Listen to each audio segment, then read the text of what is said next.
Merhaba. Geçtiğimiz günlerde Ulusal Egemenlik ve Çocuk Bayramı'nı kutladık 23 Nisan'da. Bugünkü konumuz ise çocuk hakları. Evrensel anlamda. Evet, ne yazık ki dünyadaki çocukların büyük bir bölümü, neredeyse dünyanın 3'ünde bu haklardan mahrum şekilde yaşamlarını sürdürüyor. Milyonlarca çocuk çalıştırılıyor, çalışmak zorunda bırakılıyor. Yüz binlerce çocuk istismar ediliyor ve çoğu da sağlıklı ortamlarda ne eğitilebiliyor ne büyüyebiliyorlar. Bir kısmı da ailelerinden uzakta. Savaşlarda, mültecilik dediğimiz bir başka yaşam koşulu içinde hayatlarını sürdürmeye çalışıyorlar.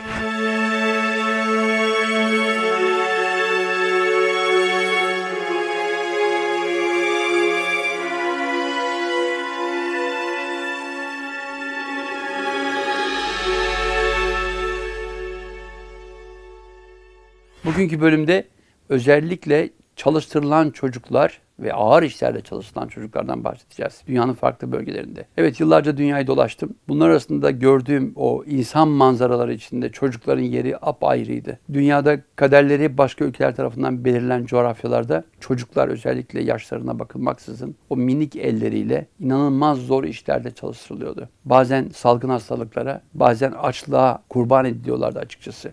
Dolaştığım bölgelerde gariptir, ortak özellikler de vardı. Örneğin bir Meksika'ya gittiğimde bizim adeta trafik sıkıştığında İstanbul'da gördüğümüz manzaraların benzeriyle karşılaştım. Hayret etmedim çünkü içgüdüsel bir şey galiba. O çocuklar trafikte duran araçların camlarını silip para bekliyorlardı. Mendil satanlarla karşılaşıyoruz ama orada başka seyyar satıcılar vardı. Bazı çocuklar yine trafikteki insanlara cambazlık yaparak dileniyorlardı.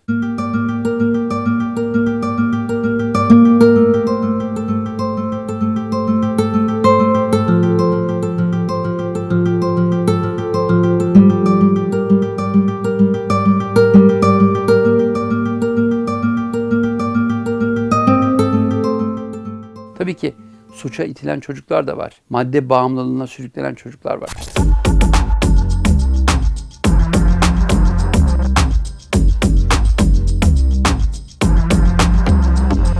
Hindistan'da tanık olmuştum. Düşünebiliyor musunuz? O minik eller, zenginlerin mutfağında bazen tatlıları tatlandırmak üzere yapılan altın varaklar. Onları elde etmek için ellerinde bir tokmak, deriler arasında yerleştirilmiş altını saatlerce döve döve varak haline dönüştürülüyor. Bahsettiğim varaklar bazen dediğim gibi mutfaklarda, zenginlerin sofrasında bir gösteriş maddesi olarak sunuluyor. Bazı yerlerde de heykellerin veya mabetlerdeki kutsal objelerin, eşyaların üstlerinde görülüyor. Ama bunları ortaya çıkaran o minik eller. Aynı şekilde o minik ellerin o Bangladeş'te taş kırmada kullanılıyor. Neredeyse kendi bedenlerine ağır gelecek o işi ağır tokmaklarla saatlerce taş ufaltarak yapıyorlar bu işi. Ve kazandıkları parayla sadece o gün bir avuç pirinç alıp açlıklarını giderebiliyorlar. Bunun benzerleri dünyanın çoğu ülkelerinde var. Örneğin Filipinler'de altın madenleri, yani bir dağ düşünün, altın madenleriyle dolu olduğu belirtiliyor. O dağda bir patika, patikanın iki tarafında barakalar ve o barakaların üstünde yine çocuklar o dağda ocaklardan getirilmiş taşları saatlerce parçalıyorlar. Üstelik bu ortamda o altını ayrıştırmak için siyanür gibi, cıva gibi çok ciddi, tehlikeli olan ağır metaller içinde. O çalışma ortamlarında ben bizzat bazı çocukların zehirlenmelerine, yaralanmalarına tanık oldum. Bunları görüntüledim. Bu manzaralar belki bundan 20-30 sene öncesine aitti ama gelen haberler halen bu istismarın devam ettiğini gösteriyor. Dünyanın en önemli prestijli markalarının bile bu bahsettiğim coğrafyalarda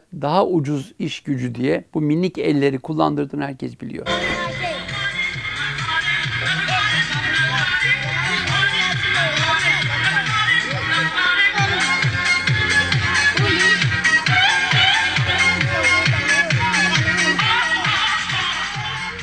Bunların dışında farklı alanlar da var.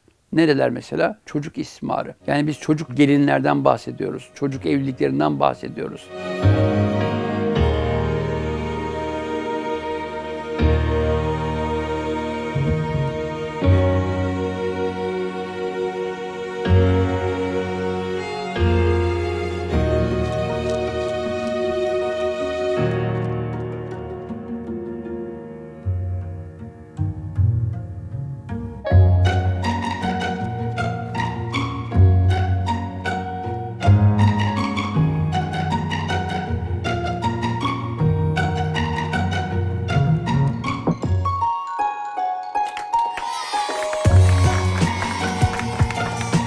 erkek olsun, kız olsun çocukların bir istismar aracı olarak kullanıldığı coğrafyalar inanılmaz boyutta. Allah'tan bazı Avrupa ülkeleri bu coğrafyalarda çocuk istismarında bizzat rol almış insanları saptayıp kendi ülkelerine döndüklerinde cezalandırıyor. Ama bazı ülkelerde bunlar törelerin, inançların, geleneklerin arkasında devam ettiriliyor. Bunun için çocuklara yönelik uluslararası sözleşmeler, özellikle çocuk hakları sözleşmesi çok önemli. Ama gariptir. Çocuk hakları sözleşmesi neredeyse 200'e yakın ülke tarafından imzalandı. İmzalamayan bir Amerika Birleşik Devletleri var, Somali var, Güney Sudan var.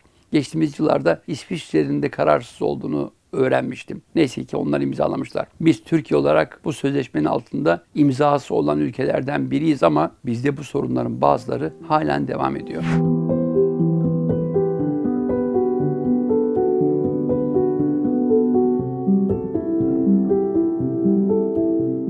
Çocuk olarak çocukluğunu yaşayamayan, eğitimden hakkını alamayan, aile sevgisini tanıyamayan, salgınlara, zor doğa koşullarına karşı yaşam mücadelesi vermekte olan o çocuklarımızı asla ve asla unutmamamız gerekir. İnsanoğlu olarak onlara biz geleceğimiz gözüyle bakmalıyız. Kendi ülkemde zaman zaman televizyonlarda görüyorum aile bireyleri tarafından şiddete uğrayan çocukların müdahale edildiğinde ne demek o çocuk benim çocuğumdur diye çıkışlar yapıldığını görüyoruz. Hayır, çocuklar anne rahminden itibaren bir bireydir ve onların bizlerden daha fazla hakları vardır. O yüzden o uluslararası çocuk hakları bildirgesi, oradaki maddeler çok önemli. Sonraki programlarda savaş çocukları, sığınmacı çocuklar, mülteci çocukları da ele alacağım. Ama bu bölümde özellikle çocukların ağır işlerde çalışma koşullarını inceledim. Buna ilişkin görselleri yansıtmaya çalıştım. Az önce de belirtmiştim. Bunlar farklı coğrafyalarda var olan ama halen günümüzde de geçerli olan sorunlar. İnsanoğlu bizim geleceğimiz olan bu çocuklara umarım bütün coğrafyalarda insanlık adına daha sağlıklı yaşam koşullarını, eğitim koşullarını ve onların bir birey olma özelliğini sağlayacak ortamları sağlasın. Tıpkı gelişmiş ülkelerde olduğu gibi. Sağlıcakla kalınız.